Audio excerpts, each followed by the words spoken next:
Corona virus کے پھیلاؤ کے پیش نظر دنیا بھر میں حفاظتی اقدامات احتیاطی تدابیر میں بہت سختی کی جا رہی ہے، اس کو سختی سے نافذ کیا جا رہا ہے۔ سفری پابندیاں بڑھ رہی ہیں، تفریحی مقامات، سیاحتی مقامات بند ہو رہے ہیں۔ ڈزنی لینڈ سمیت London, Paris, Milan, Dubai, Singapore, Hong Kong, Bangkok کے تمام سیاحتی مقامات مکمل طور پر سنسان ہو گئے ہیں۔ حتیٰ کہ سعودی عرب اور ویٹیکن سٹی تک میں جو مذہبی اجتماعات ہوتے ہیں وہ بھی روک دیے گئے ہیں۔ سعودی حکومت حد درجہ احتیاط سے کام لے رہی ہے۔ عمرے پر پابندی ابھی جاری ہے، جبکہ حج کے حوالے سے حتمی فیصلے میں ابھی وقت لگے گا، لیکن یہ بہت ہی غیر یقینی صورتحال ہے۔ کورونا وائرس کا پھیلاؤ روکنے کے لیے دنیا بھر کے بڑے بڑے مذہبی اجتماعات کو بھی محدود کیا گیا ہے۔ پاکستان میں اس حوالے سے ایک بہت بڑا مذہبی اجتماع ہوتا ہے، ہر سال ہوتا ہے، وہ رائے ونڈ میں تبلیغی سماج کا اجتماع ہوتا ہے۔ یہ 5 روزہ اجتماع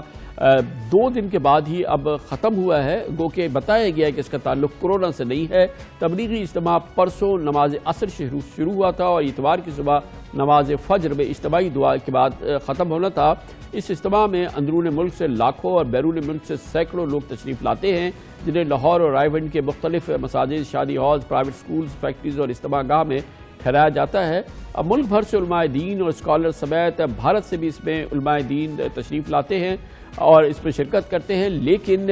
اس دفعہ لاہور اور اس کی گرد نواح میں جو ہے شدید بارش ہوئی، جس کے بعد اس بارش کے حوالے سے فیصلہ کیا گیا کہ اجتماع کو محدود کر دیا جائے اور اسے قبل از وقت کل ختم کر دیا گیا تھا۔ دوسری جانب سندھ حکومت نے کورونا کے پھیلاؤ کو روکنے کے لیے صوبے بھر میں مساجد، مزاروں، درگاہوں اور مذہبی مقامات کے لیے ایڈوائزری جاری کر دی ہے۔ مزاروں میں زائرین کی آمد و رفت کا وقت مقرر کیا جائے گا۔ مزاروں سے ملحق مسجدوں میں 5 نمازوں کے لیے صرف کھلا کریں گی اور مزاروں سے متصل مساجد میں جمعے کے خطبے کو بھی اس کی آگاہی دینے کے لیے ریکویسٹ کی جائے گی۔ اس پوری صورتحال پہ بات کرتے ہیں اور اس کے لیے خاص طور پہ ہمیں جوائن کر رہے ہیں محترم مفتی محمد عرفان شاہ، جو منتظم ہیں رائے ونڈ اجتماع کے، اور یقیناً یہ پاکستان کا ایک بہت عظیم اجتماع ہوتا ہے۔ بہت بہت شکریہ مفتی صاحب۔ پہلے تو یہ فرمائیے گا کہ ہمیں بتایا گیا ہے کہ یقیناً یہ اجتماع جو ہے وہ اس دفعہ قبل از وقت اس کو محدود کیا گیا، کل یہ ختم ہو گیا، لیکن آپ فرما رہے ہیں کہ اس کی وجہ یہ ہے کہ ظاہر ہے کہ لاہور میں بڑی شدید بارش ہوئی، پورے علاقے میں بڑی بارش ہوئی۔ آپ دیکھ رہے ہیں دنیا میں اس قسم کے اجتماعات کے حوالے سے جو پورے ایک ماحول ہے، عمرے پر بھی اب عمرہ بھی نہیں ہو رہا، یہ نہیں ہو رہا، تو تبلیغی جماعت نے یہ ذرا بتائیے گا، آپ سمجھ رہے ہیں کہ بہت لوگ سوال پوچھ رہے ہیں کہ آپ نے اجتماع کو کیوں منعقد کرنا ضروری سمجھا اور یہ جو ایڈوائزریز ہیں ان کو اگنور کیا؟ نحمدہ و نصلی علی رسول الکریم، اما بعد۔ بہت بہت شکریہ کامران بھائی، آپ نے موقع عنایت فرمائے ہیں۔ دراصل یہاں بھی بہت لمبی مشاورت ہوئی، تفصیلی مشاورت ہوئی، چونکہ آواز لگ چکی تھی اور کافی لوگ اجتماع شروع ہونے سے پہلے ہی آ جاتے،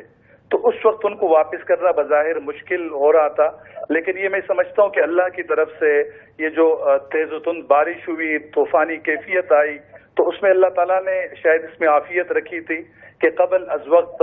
کل مغرب کی نماز کے بعد مختصر بیان اور دعا کے بعد قبل از وقت جوڑ ختم کر دیا گیا تھا۔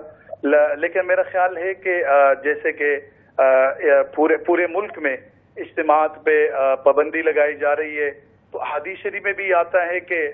کچھ چیزیں ایسی ہیں جو متعدی بیماریاں ہیں۔ متعدی بیماری کا مطلب ہے کہ وہ بیماری لگ جاتی ہے۔ حضور علیہ الصلوۃ والسلام نے ارشاد فرمایا کہ ان اونٹوں کو، جس اونٹ کو یعنی خارش زدہ اونٹوں کو ان اونٹوں کے پاس نہ باندھو جہاں جو تندرست اونٹ ہے، ایسا نہ ہو کہ انہیں بھی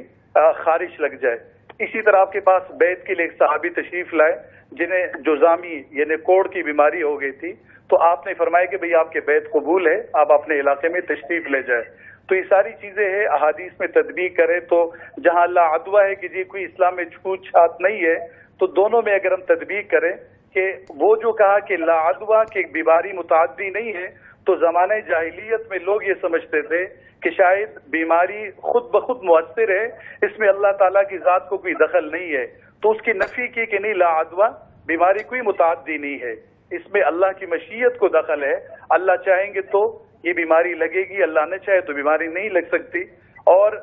اگر ان احادیث کو دیکھے کہ یہاں آپ علیہ السلام نے فرمایا کہ ان علاقوں سے احتراز کرے جن علاقوں میں طاعون ہے، جن علاقوں میں بیماری آئی ہوئی ہے، ان علاقوں سے احتراز کرے۔ مفتی صاحب، جو آپ فرما رہے ہیں یقیناً اس میں کوئی ایک رتی کا بھی شک و شبہ نہیں ہے، لیکن ذرا یہ ہمارے ناظرین کو سمجھائیے کہ یہ ساری چیزیں آپ کے سامنے تھیں، اس کے باوجود یہ ایک دن تو کم از کم یہ اجتماع چلا، تو جو علماء کرام، جو آپ کے بزرگان، جو انتہائی احترام، بہت ہی اللہ کے فضل و کرم سے بہت ہی